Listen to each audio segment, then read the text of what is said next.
What up, everybody? It's the Bird Turd, and today we're going to go over the Internet of Bodies. We are going to go over a House bill that references the Internet of Bodies. Okay. Right there. And we are also going to see what the William and Mary Law Review says about the Internet of Bodies. We are also going to go over one of the ways they are accomplishing this, along with the patent at the end. So first off, what is the Internet of Bodies? The Internet of Bodies, or IoB, is actually an ecosystem. It is a bunch of devices that are connected to the Internet that contain software and that either collect personal health data about you or can alter the body's functions. Whoa.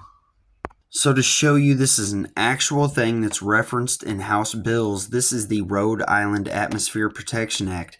This is a bill, okay, that states they are spraying the skies with polluting activity, and this is a bill against that. In this bill, they admit to stratospheric aerosol injection, solar radiation management, weather modification, cloud seeding, carbon dioxide removal, other techniques, all that, blah, blah, blah.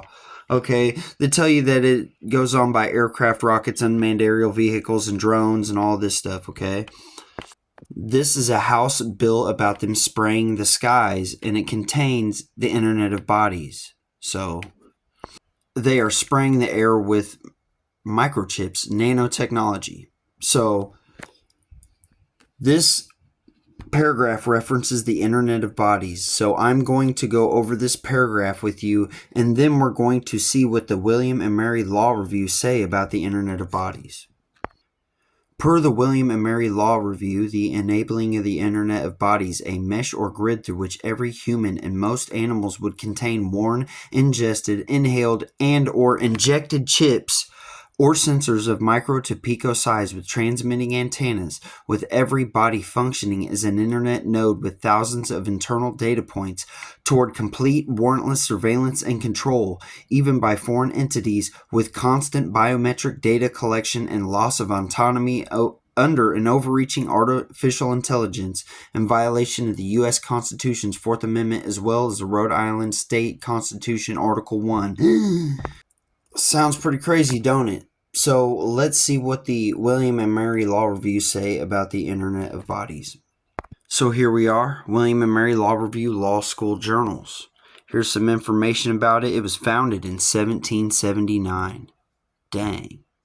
William and Mary Law School, the Law Review, Internet of Bodies. Andrea M. Maswyshin or something. Abstract, this article introduces the ongoing progression of the Internet of Things into the Internet of Bodies, a network of human bodies whose integrity and functionality rely at least in part on the Internet and related technologies such as artificial intelligence. IoB devices will evidence the same categories of legacy security flaws that have plagued IoT devices. However, unlike most IoT, IoB technologies will directly physically harm human bodies, a set of harms courts, legislators, and regulators will deem worthy of legal redress. As such, IoB will herald the arrival of some forms of corporate software liability and a new legal and policy battle over the integrity of the human body and mind. Framing this integrity battle in light of current regulatory approaches, this article offers a set of specific innovation-sensitive proposals to bolster corporate conduct safeguards through regulatory agency action, contract, tort, intellectual property, and secured transactions and bankruptcy. Now listen closely to this next part. Yet the challenges of IoB are not purely legal in nature. The social integration of IoB will also not be seamless. As bits and bodies meld and as human flesh becomes permanently intertwined with hardware, software, and algorithms, IoB will test our norms and values as a society. In particular, it will challenge notions of human autonomy and self-governance. Legal scholars have traditionally considered Kantian autonomy as the paradigmatic lens for legal determinations impacting the human body. However, IoB threatens to undermine a fundamental precondition of Kantian autonomy as Kantian heautonomy. Damaged heautonomy renders both Kantian autonomy and deliberative democracy potentially compromised. As such, this article argues that safeguarding autonomy should constitute the animating legal principle of governance of IoB bodies. The article concludes by introducing the companion essay to this article, The Internet of Latour's Things. This companion essay, inspired by the work of Bruno Latour, offers a sliding scale of techno-humanity as a framework for the legal and policy discussion of what it means to be human in an age where bodies are the things connected to the Internet. Not good. Now, if you're wondering how this could even be possible or even feasible to do, that brings me to the National Library of Medicine, Green Synthesis of Graphene and its Applications in the Internet of Things, a Status Review. This is Nanotechnology, May 20th of 2022. Internet of Things is a trending technological field that converts any physical object into a communicable, smarter one by converging the physical world with the digital world. This innovative technology connects the device to the internet and provides a platform to collect real-time data, cloud storage, and analyze the collected data to trigger smart actions from a remote location via remote notifications, etc. Because of its wide-ranging applications, this technology can be integrated into almost all the industries.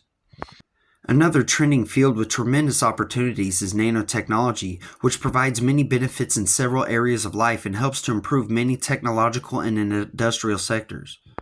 So, integration of IoT and nanotechnology can bring about the very important field of Internet of Nanothings, which can reshape the communication industry. Now pay attention.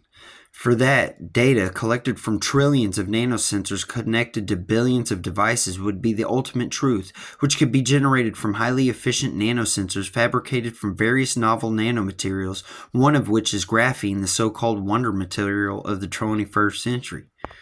Therefore, graphene-assisted IoT, IoT platforms may revolutionize the communication technologies around the globe. In this article, a status review of the smart applications of graphene in the IoT sector is presented. Firstly, various green synthesis of graphene for sustainable development is elucidated, followed by its application in various nanosensors, detectors, actuators, memory, and nanocommunication devices. Also, the future market computing, artificial intelligence, big data, and blockchain with the graphene-assisted IoT field to bring about the concept of all-around connectivity in every sphere possible. Now, okay, so first off, before I move on, you go down to similar articles. Okay, you go to the cited by. You see how this is two-dimensional materials in the detection of SARS-CoV-2?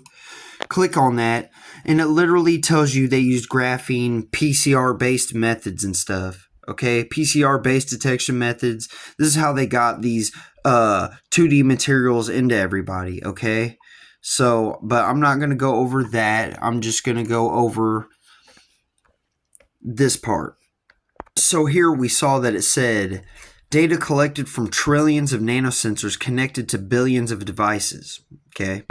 That's when I bring you here. 3D reduced graphene oxide CO2 composite for ice nucleation. Okay, so if you guys want to, you can read that.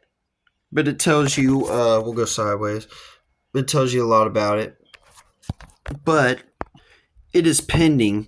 This states that they are spraying graphene in the air. So, devices and methods for influencing weather conditions, nanotechnology for materials or surface science, okay?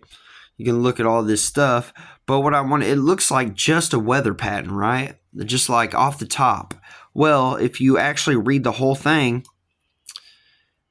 the present invention relates to the field of cloud seeding. More particularly, the present invention relates to synthesis of 3D graphene metal oxide nanostructured composite materials for ice nucleation and cloud seeding, artificial snowmaking, and freeze-drying technologies in biomedical and the food industry and the like.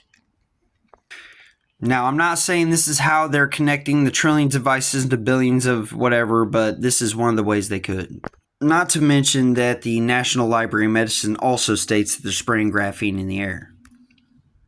And just for kicks, I'm going to go back to the two-dimensional materials and the detection of SARS-CoV-2. Now, in this freaking, you can look it up, but in here it literally talks about how they used these 2D materials, okay, in the testing for SARS-CoV-2. You literally can read about it, and it talks about 2D materials, biosensor, graphene, MXenes. That's what these were. Okay, they're all to hook you up. Okay, they're all to hook you up to the IoB. Okay, so I don't really. It's been 10 minutes. My phone's about to run out of storage. So, guys, look this up and read it. So, guys, just wanted you guys to see that PCR methods for 2D material biosensors that are graphene and MXenes. Okay, that's how they're hooking us up. That's what this says. That's what this says. You know, this, all of it. So, all right, guys, have a good one.